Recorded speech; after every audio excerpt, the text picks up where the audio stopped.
दीदी साध्वी महामंडलेश्वर हेमाली सरस्वती विराजमान है।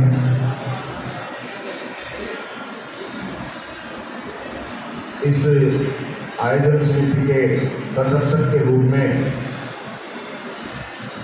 भाई साहब जटाशंकर जी हमारे बीच में हैं।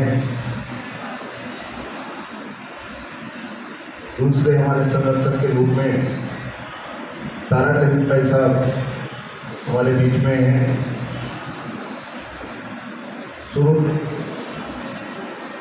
इस आयोजन को देखते आ रहे हैं और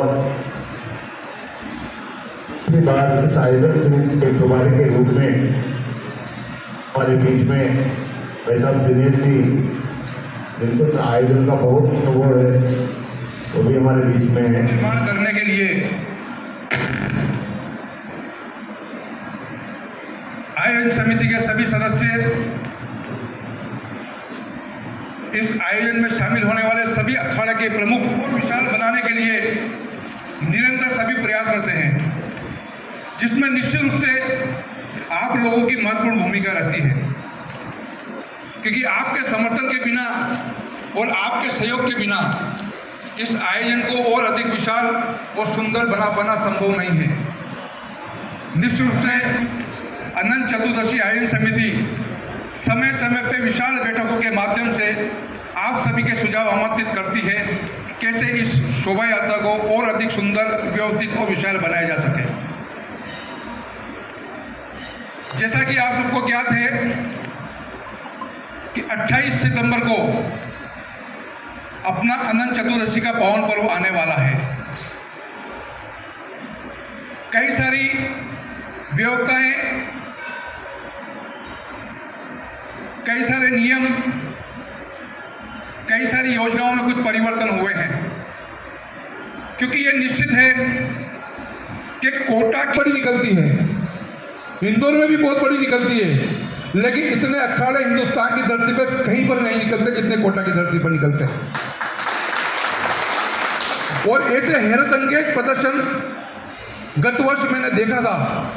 कलेक्टर साहब और एसपी साहब अपने ऊपर वहाँ केतुलपुर थाने पे से उतर करके और मचान पे कैमरे वाले से कैमरा लेकर के खुद शूटिंग करने लग गए थे।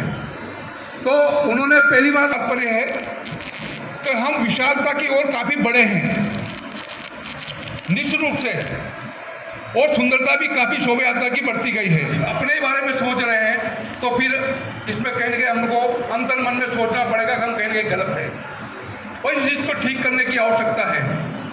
हमने इस बार मंथन किया है कि कोटा के अंदर अखाड़े हैं, उनका बड़ा कहीं ना कहीं इतिहास से बड़ा जुड़ाव रहा है, बड़े गौरवशाली उनके इतिहास रहे हैं। तो एक बार संपूर्ण व्यायामशालाओं की अपने अपने इतिहास की एक बुकलेट छपे, जिसके अंदर सभी अखाड़ों का अपना अपना इतिहास हम एक पंपलेट बनाएंगे। उस पंपलेट के आधार पर वो आपको देंगे, उसमें कई सारी जानकारी हम आपसे लेंगे, उन जानकारी के आधार पर बुकलेट छपवाएंगे। उस बुकलेट में जितने भी अखाड़े हैं उन सब की हिस्ट्री उसके अंदर आएगी, कौन कौन उस्ताद रहे थे, किन किन ने क्या क्या संभाला था, कैसे कैसे परिस्थितियों से गुजरा, किन किन संघर्षों के दौर से गुजरा, वो सारी जानकारी उसके अंदर रहे, ताकि पूरे कोटा शहर को पता चले कि किन किन अखाड़ों का इतिहास क्या है। साथ में वो क्रम में लगेंगे, जुलूस रवाना होने के बाद में कोई भी आगे नहीं जाएगा, फिर पीछे क्रम में लगता चला जाएगा। इस बात की आपको निश्चित रूप से पालना करनी ही होगी, क्योंकि व्यवस्था का विषय है और जुलूस को व्यवस्थित बनाने का विषय है। दूसरा, जो प्रदर्शन का समय है, अपन ने 13 पॉइंट इसमें तय किए हुए हैं। पॉइंटों को मैं एक बार आपको बता देता हूँ। उन्हीं प्रदर्शन स्थलों पर अपन को प्रदर्शन करना है। पहला प्रदर्शन स्थल सूरजपुर गेट से जब अपन रवाना होते हैं तो राष्ट्रदूत कार्यालय ये अपना पहला प्रदर्शन स्थल है। मतलब वहाँ से रवाना होने के बाद में सीधा जुलूस अगर आएगा तो राष्ट्रदूत कार्यालय पर ही रुकेगा, उसके बीच में जुलूस नहीं रुकेगा। फिर आगे वाले के मन में ये प्रश्न आता है कि साहब बीच में इतना बड़ा क्षेत्र खाली रह गया। आपको चिंता करने की आवश्यकता नहीं, क्योंकि जब आप राष्ट्रदूत कार्यालय रुकोगे तो वहाँ घुमान फिरा 10 अखाड़े खड़े होंगे, वो सब अपनी अपनी जगह पर प्रदर्शन करेंगे, क्योंकि उनकी मजबूरी है। तो पूरे मार्ग में प्रदर्शन होना ही है, काम नहीं है।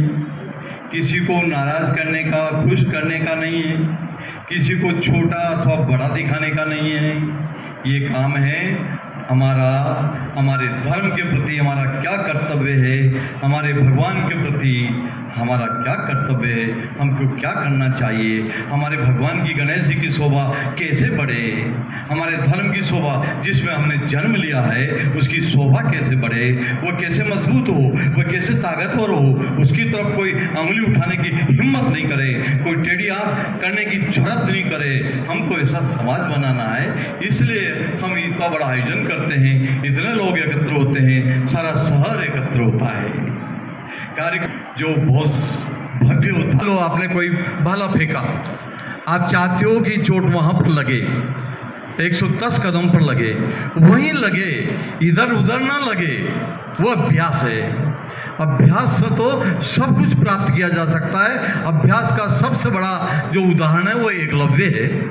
आपने सुना होगा एकलव्य।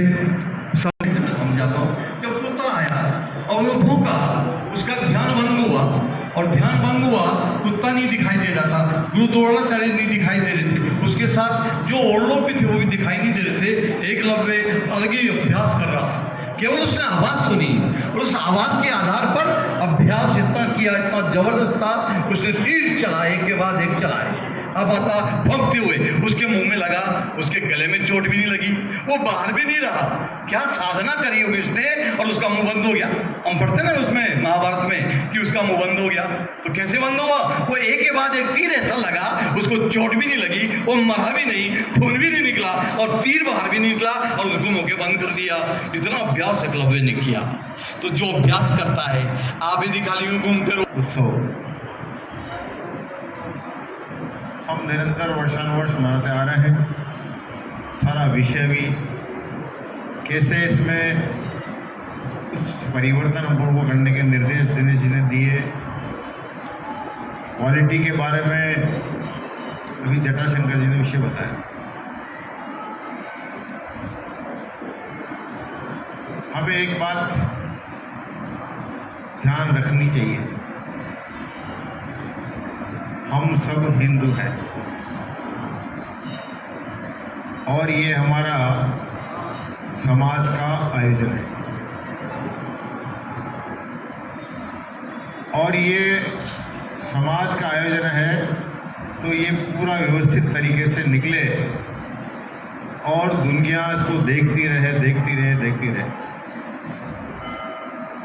इसमें हमारा अपना सहभाग, हमारे मिलने वालों का सहभाग, हमारे सहयोगी जितने भी लोग हैं उनका सहभाग एक उत्तमता लिए हुए रहेगा तो आनंद बरसता रहेगा। था आपने नेवासी की घटना देखी सुनी होगी, आज के जो युवा हैं उनको मालूम नहीं होगा कि क्या घटित हुआ था।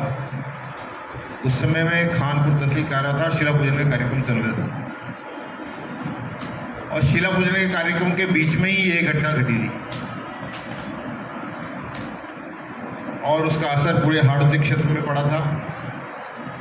उसके कारण से सारोला में भी दंगा हुआ था, वहाँ भी एक व्यक्ति की हत्या हुई थी। संत आदरणीय क्या नाम था उनका, रामानंद सरस्वती, इन्होंने इसका बेड़ा उठाया था और हिंदू समाज उनके साथ खड़ा हुआ और इसको व्यंगम दृश्य तैयार करके और प्रदर्शन के आगे बढ़ा। ये उसको ध्यान होना चाहिए, हमारा इतिहास है। कई बार बैठकों में बैठना होता है, मेरा यहाँ आपके सामने पहली बार आना हुआ है, लेकिन चर्चा हर बिंदु में होती है। विषय कई बार मैं कहता हूँ कि इस विषय में ऐसी संगठनात्मक व्यक्तिगत बात, क्योंकि कई बार हम किसी व्यक्ति के मुँहों में उलझ जाते हैं और हम कार्यक्रम का हिस्से में थोड़ा सा बेहोश हो जाता है। उससे स्वरूप बाधित तो होता है, दुनिया सब देखती है। हमारे कृत्य को अगर मान लो बाधित होता है तो उस कृत्य को दुनिया देखती है कि किसी को नहीं बोलना चाहिए कि हमको नहीं देखा। संसार है ये सबका आकलन करता है। तो मेरा ये कहना है कि जिस प्रकार से आयोजन समिति ने अपने विचार के हैं, भाई साहब रोहित जी यहाँ हैं, सारे लोग यहाँ हैं, सब मत पंथ के लोग यहाँ हैं, सब वैचारिक दृष्टि से अलग अलग होंगे, लेकिन हिंदू समाज के नाते हम सब एक हैं। इस भाव के तहत, इस भाव को सोचकर यदि हमने अपने इस स्वरूप के बारे में ध्यान दिया तो हमें वो दिखेगा। पूरी हाड़ौती के अंदर प्रदर्शन शुरू करवा दिए आनंद चतुर्दशी के। पहले खीर सिर्फ वो कोटा में झालावाड़ में जुलूस निकलता था। आज जब मैं कसार में, ये हमको नहीं बोलना चाहिए। तो हमारी क्वालिटी में अगर निखार नहीं आएगा तो वो क्या करेंगे, उसकी चिंता करेंगे। इसलिए हम भीड़ तंत्र की तरह न चले। भीड़ तंत्र में जो नुकसान होता है उसको सोचो। मेरा आप सबसे निवेदन है, इतनी भारी संख्या में यहाँ मौजूद है, जो नहीं आए उनको बताएं। हरी के रूप में हमारे भैया दिनेश जी सोनी, भैया गोविंद जी और हमारे प्रभारी, पूर्व प्रभारी श्री रमेश जी राठौड़, विराजमान समस्त अखाड़ों के पदाधिकारी, गुरुजन, झांकियों के और अन्य मंडलियों के जो प्रणेता हैं, अध्यक्ष हैं, सर्वे सर्वा हैं जो यहाँ विराजमान हैं, सभी ने आपको अपने अपने विचार दिए हैं।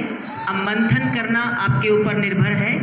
जैसा सबने एक ही बात को कही है, क्योंकि पिछली बार जब मुझे अध्यक्ष बनाया गया तो उस समय पर जितना भी जो कुछ समाज की तरफ से मेरे पास जो भी विचार आए, आयोजन होने के बाद भी और आयोजन के पूर्व भी, वो सारे विचार हम लोगों ने बैठ कर के जब चिंतन किए तो उन विचारों में जो जो विषय निकल कर के सामने आए वो सारे विषय आपके सामने हमारे भैया श्री दिनेश जी सोनी ने रखे हैं और आप सबने उनको सुना भी है, बड़े गौरपूर्ण सुना है और आप चिंतन भी करेंगे, ऐसा मुझे पूर्ण विश्वास है। उस पर मनन भी करेंगे और हमारे इस आयोजन को और अधिक सुंदर तरीके से बनाने का प्रयास भी करेंगे। उसमें आप सबकी सहभागिता और सबकी भूमिका बहुत अहम है। हम किसी एक के लिए कुछ नहीं कहते, आप सब हमारे लिए महनीय हैं, क्योंकि सबके अखाड़े, सबकी झांकियाँ, सबके भजन मंडलियाँ, सबके जो भी कार्यक्रम होते हैं वो सब हमारे लिए बहुत अतुलनीय होते हैं। इसीलिए कोटा महानगर का ये आयोजन, जैसा भैया ने कहा पूर्व में, कि वास्तव में हिंदुस्तान के लिए प्रथम आयोजन है। भले ही और कहीं प्रांतों में होता हो, लेकिन वास्तव में जैसा आयोजन कोटा का होता है वैसा अन्यत्र कहीं पर नहीं होता है। ये हमारे लिए गौरव की बात है और ये बात केवल हमने कोटा की धरती से नहीं सुना, अपितु हमने कई और प्रांतों के लोगों ने हमें ये बताया जब उन्होंने देखा फेसबुक के माध्यम से, यूट्यूब के माध्यम से या अन्य मीडिया के उन चीज़ों से देखा, और जब उन्होंने उस प्रदर्शन को देखा तो उन्होंने इस तरह की बातें हमारे पास पहुंचाई तो अच्छा लगा ये सुन करके। वास्तव में क्यों? क्योंकि हम लोगों को 4 सौभाग्य प्राप्त हुए हैं। हम इतने सौभाग्यशाली हैं कि हम लोगों को 4 सौभाग्य दिए। पहला सौभाग्य परमात्मा ने हमें ये दिया है कि हम सब लोगों ने भारत भूमि पर जन्म लिया है।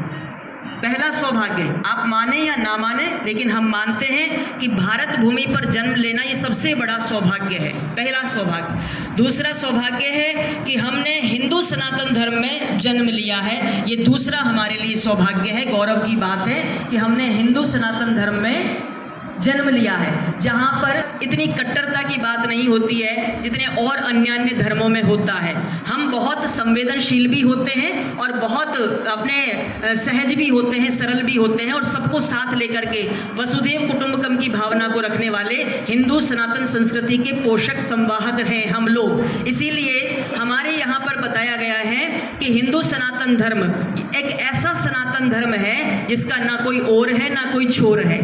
आदि अनादि काल से सनातन धर्म चला आ रहा है। इसलिए मैं आपसे एक बात कहना चाहूँगी, कभी भी अपने अखाड़े या अपनी झांकी के आगे अपने समाज का नाम ना लिखें। समाज यदि कोई है तो वो केवल हिंदू समाज है, हिंदू सर्व समाज है, केवल एक हिंदू समाज, बस ये होना चाहिए।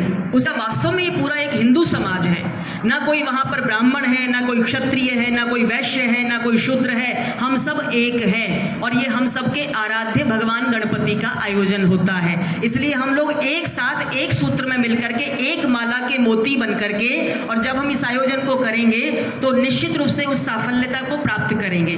तो इसीलिए कहा जाता है कि सारी नदियाँ जिसमें गिरती है वो सिंधु हैं हम, और पूरे विश्व को अपना मानते हैं वो हिंदू हैं हम। इसलिए हम तो हिंदू हैं कि पूरे विश्व को अपना मानते हैं।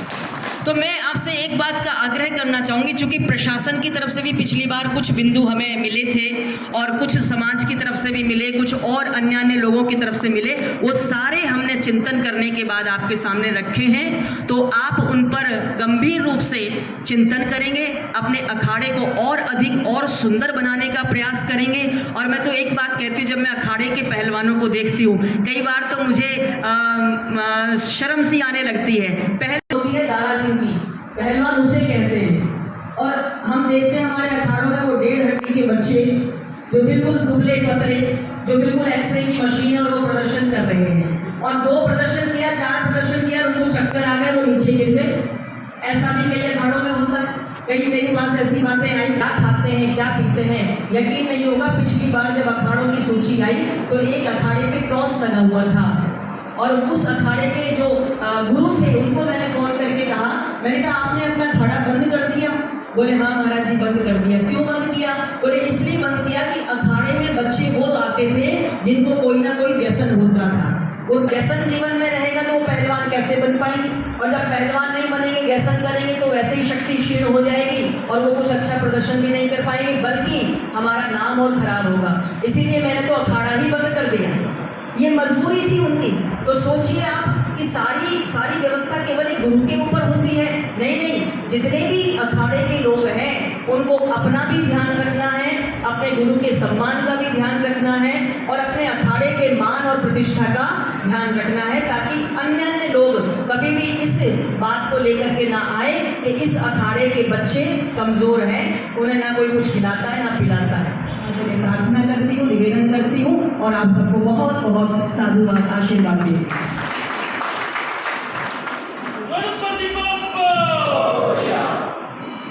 और संरक्षक मंडल में हमारे पूज्य संत श्री अवधेश कुमाराचार्य जी जो अयोध्या में है इस समय पर, और नागा बाबा श्री सनातनपुरी जी महाराज, श्री शैलेंद्र भार्गव जी, श्री प्रभाकर साहिब जी, श्री हरिनारायण दास जी महाराज, श्री लक्ष्मण दास जी महाराज, संत श्री राम प्रसाद जी महाराज, और हमारे भैया श्री पुष्पाल सिंह जी चौहान, भैया श्री जटाशंकर जी शर्मा, और भैया श्री ताराचंद जी गोयल, ये हमारे संरक्षक मंडल के महनीय, अतुलनीय, पूजनीय सभी विराजमान हैं यहाँ पर जो भी। और उसके बाद परामर्श मंडल आता है।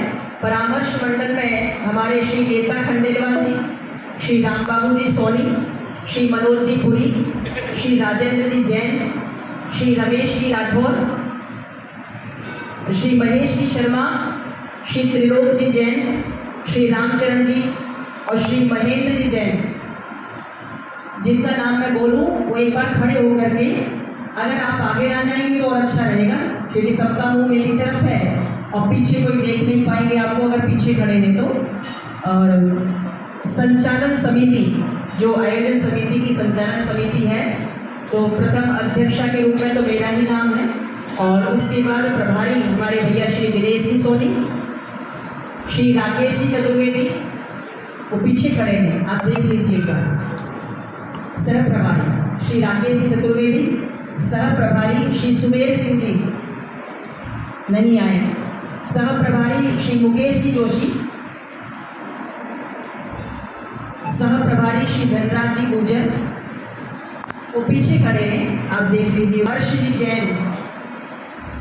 अच्छा, इसके बाद कार्यकारिणी सदस्य हैं श्री सुधीर जी तांपी, श्री गजेंद्र जी भार्गव, श्री सुबोध जी तैलंग, श्री संदीप जी भाटिया, श्री जय कुमार जी चंचलानी, श्री नाथ जी मित्तल, ललित जी शर्मा, राकेश जी मिश्रा, मनोज जी मीणा, सत्यनारायण जी श्रीवास्तव, बालकृष्ण जी बरधुनिया, मुरली जी अलरेजा, अरविंद जी सिसोदिया, हेमंत जी विजय, वो पीछे खड़े हैं अरविंद जी सिसोदिया, आप लोग देख सकते हैं। हेमंत जी विजय, विकास जी शर्मा, हेमंत जी हमारे भैया पीछे खड़े हैं। हेमंत जी विजय, विकास जी शर्मा, ब्रजेश जी शर्मा, जिनका सरनेम है चंद्रशेखर जी नरवाल, दुर्गा बहादुर थापा,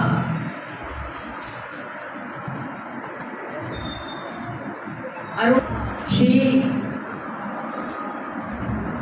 नीलिमा जी योगी, राहुल जी शर्मा, रामलाल जी कटवाड़िया, आशीष जी मेहता, हेमा शंकर जी टंडवाना, अनिल जी अग्रवाल, सुरेंद्र अग्रवाल, राजेश जी मित्तल, श्याम जी वर्मा, गिरिराज जी नायक, लहरी शंकर गौतम, सुदर्शन गौतम, वीरेंद्र भानावत, नरेंद्र नायक, भरत जी गुजर, प्रदीप जी शर्मा, मोहन जी मालव, अर्जुन जी कुशवाहा, कुंज बिहारी जी शाक्यवाल।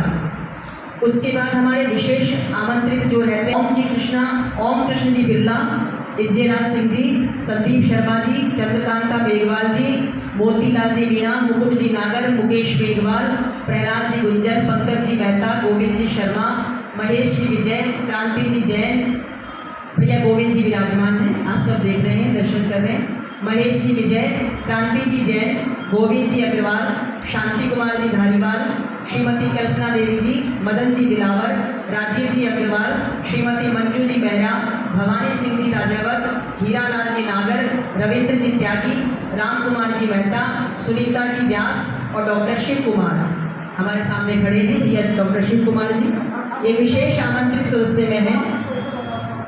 और उसके बाद हमने कुछ समितियां बनाई हैं, छोटी छोटी समितियां, और उनकी हमने एक एक पदाधिकारी का नाम लिखा है, फिर वो अपने हिसाब से अपने चयनित सदस्यों का नाम वगैरह। तो ये इस बैठक से पूर्व ही उन्होंने अपना काम इस बार व्यवस्था को और अधिक सुंदर बनाने के लिए प्रारंभ कर दिया था। अखाड़ा समिति में ससंयोजक रूप में राधा वल्लभ जी भाई साहब भी हैं।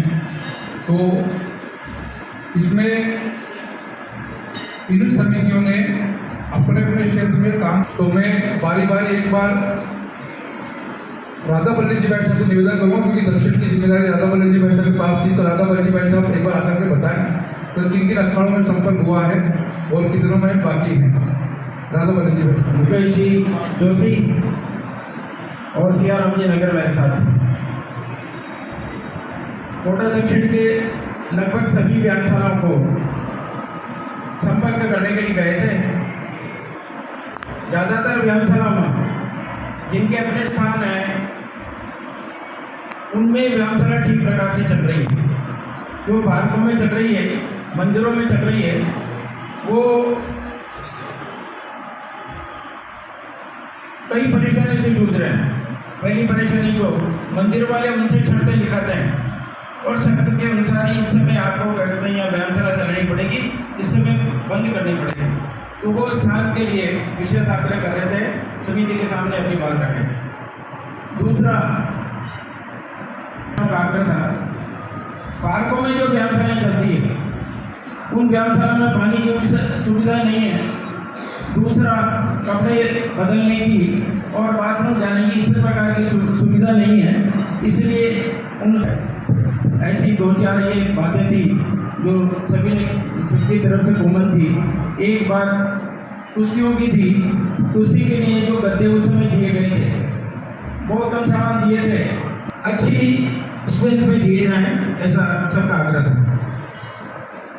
कोटा उत्तर की ओर उत्तर से नागुलारी में हमने संपर्क किया था अखाड़ों में, एक बार वो भी बता रहे।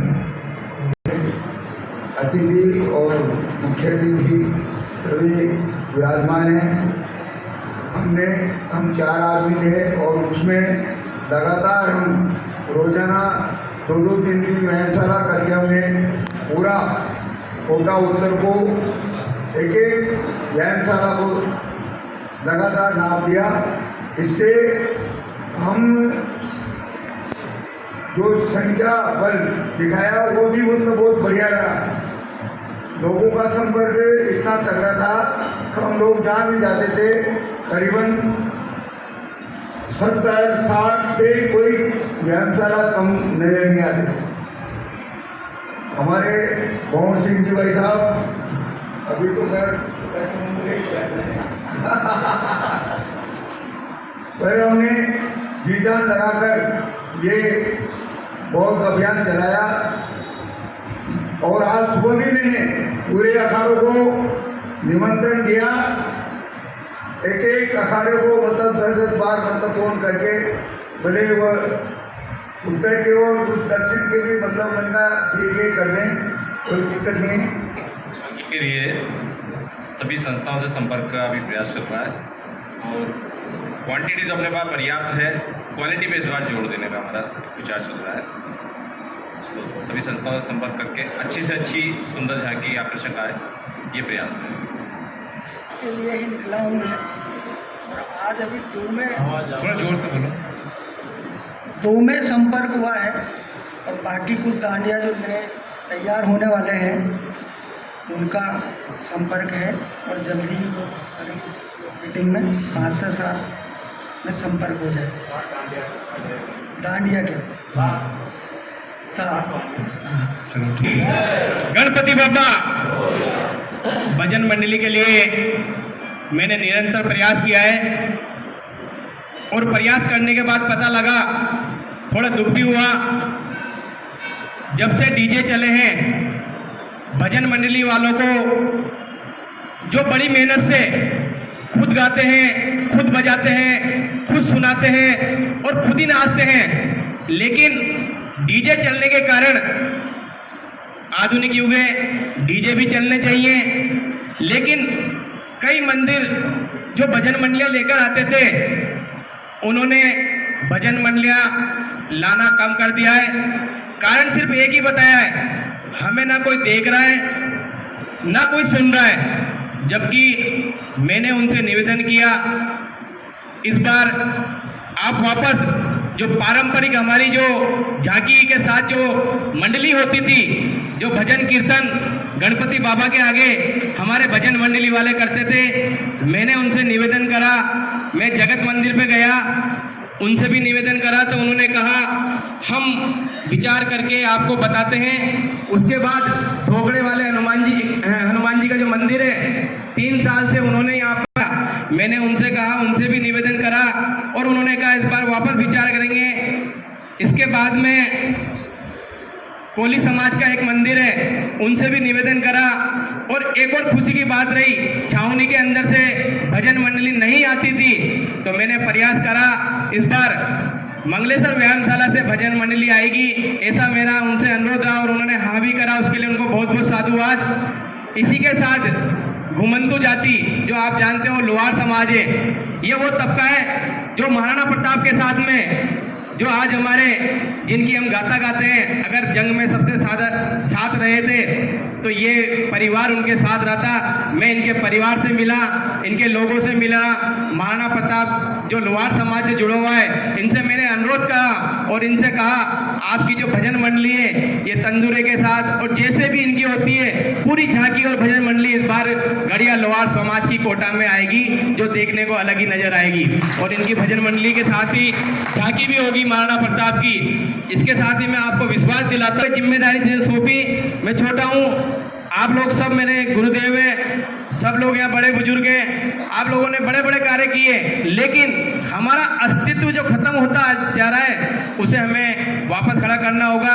ऐसे ऐसे कलाकार हैं भजन मंडली में, अगर आप उनके हारमोनियम को सुनेंगे ना तो एक बार आर्केस्ट्रा वालों को सुनना भूल जाएंगे भजन मंडली में जो गाते हैं। तो मैं आपको विश्वास दिलाता हूँ। हमेशा से देखा जाता है रहती है और कुछ व्यवस्थाएं अधूरी रहती है, तो इस बार हम प्रयास कर रहे हैं, जैसे कि गांधी चौक पे अंधेरा सा रहता है, वहाँ के संगठनों से मिलकर उजाला कराया जाएगा, रोशनी की व्यवस्था कराई जाएगी, पानी की व्यवस्था कराई जाएगी। और इधर आर्य समाज रोड पे भी काफ़ी अंधेरा रहता है, तो वहाँ के व्यापारिक संगठनों से भी मिलकर उसकी भी व्यवस्था कराई जाएगी। हमें जहाँ भी कुछ ऐसा लगेगा तो हम पूरे प्रयास करेंगे और इस भव्य जुलूस को अच्छा से अच्छा बनाने की कोशिश करेंगे। धन्यवाद। हमारे बीच में अध्यक्ष हमारी बहन हेमा सरस्वती जी को मेरा प्रणाम और मंचासीन सभी को प्रणाम मेरा। सुरक्षा व्यवस्था में वैसे जो हमारे प्रभारी हैं वो एक बार वो आग्रह करें कि कितनी व्यवस्था होनी चाहिए, कितने हमारे सुरक्षा में दुपट्टे डाल के लठ लेके आगे कार्यकर्ता चलेंगे, व्यवस्था कैसे करनी है, ये जैसे कहेंगे उसके अनुसार हम लोग ये 200 बोलेंगे 200 आगे चलेंगे, 300 बोलेंगे 300 आगे चलेंगे। हमने पहले भी सुरक्षा में काम करा है, झांकी में भी काम करा है मैंने। कई सालों बाद दोबारा मुझे ऐसा अवसर मिला है आयोजन समिति में काम करने का। तो मैं दिनेश जी वैसा से कहूँगा कि जितनी संख्या बताएंगे उतनी सुरक्षा में हम आगे आगे चलेंगे।